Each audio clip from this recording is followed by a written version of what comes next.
Germans never opened cars for 5 days. No food, no water. Really? Yeah, we used one for a latrine, the other for to stack our A bed. pot. Bucket. No bucket. No buckets. Oh no, that was in the Stellog. Oh, in the Stalag. Oh, in the Stalag. Yeah, that's uptown. Yeah, that Uptown. was uptown. My God. Yeah, that was. How old were you? Huh? How old were you? At Oh, that I time? just I think about 20. 20? 20? Yeah, 20. I'm 97 now, so. You were about 20. Yeah, we're talking about it there. This was all Normandy. We landed in England, D-Day. Oh, Like a parachute outfit. right. 82nd, right? Yeah. But we had after one of the ceremonies, two guys came up there about 80, in their 80s now. Right. And where I got hit with an 88 was in a Kaiser Karl roundabout, about 2 blocks from the bridge where our objective was. And they came up and it's like, you guys come up and started talking. They said, well, he says, no, for you. And he said, I read your book. You know, so I know you, I read your book, blah, blah, blah. So here he comes. These were two sons that lived there on the circle.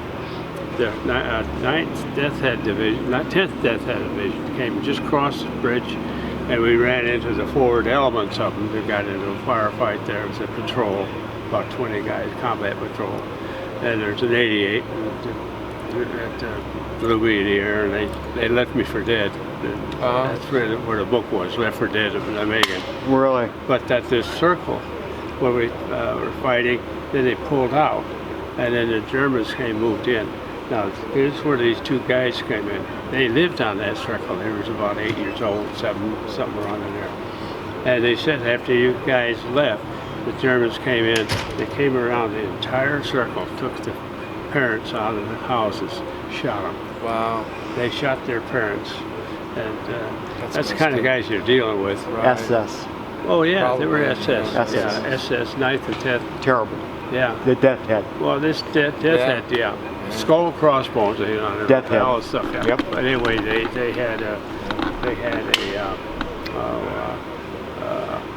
just want to tell you about it. Right. I mean, people want pictures with them and all stuff. That was quite a week, but they're so grateful. These people are so grateful, Oh, yes. even to this day. Especially Normandy. Normandy, but people never came out of their houses.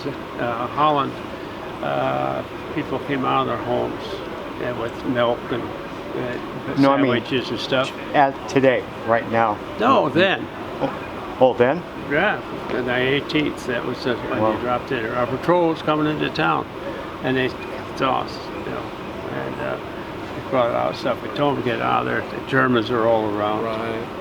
That they wouldn't go. Some of them you just had to motion them out and threaten them to go back with your basements and stuff like that. Yeah, it was right POW. there. Stalag.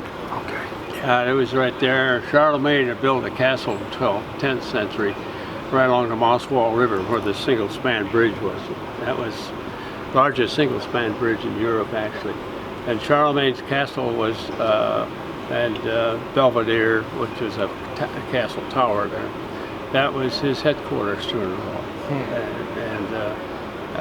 We went back 18 years afterwards and had all this verification and stuff. Everything's been verified. It took us 4 years to get that done. But then they took me down there in the basement to see me interrogated. It was the 9th Death Head Division. 2 weeks, 3 weeks, or a month, I guess, before that, they'd been pulled out of Italy. And that's the division that massacred the whole town. I remember that town in France. Yeah. They left it go right now. It's still like World War II. Yeah, they pulled them out. It's They close didn't take to prisoners. They were the 10th Death Head Division. it's close to Toulouse. Close to Toulouse. Oh yeah. That town. Mm-hmm. Yeah, the we SS spent murder. the night in Toulouse with. There's There's a- the pic. That's the bridge right there. Where Well, they- that's the bridge. Himmler's That's the bridge. headquarters. Yeah. And the guard told me, That was Himmler's he headquarters. says, That's the that tower. this is Himmler. He told me this. That's Himmler? Yeah, that's what he told me. Yeah. and that was his headquarters. And we verified now after the book come out. That's why we didn't call dinner with Himmler. We call it, you know, Left for Dead. Right. But people, the father of the person that came forward when he was a boy said yes, Himmler was there because he worked for him there. And other people come by and say, yeah, the Himmler was there. So we have verification on it, but it's you know, no people say, well, they're questioning it. And I said, fine. I said, I was there, you weren't there. I said, I didn't say it was him. I said, the guard told me that it was him. So if the guard had kept his mouth shut, I'd been all right. He was a chicken farmer, right? Oh, yeah. Yep. Yeah, that's true.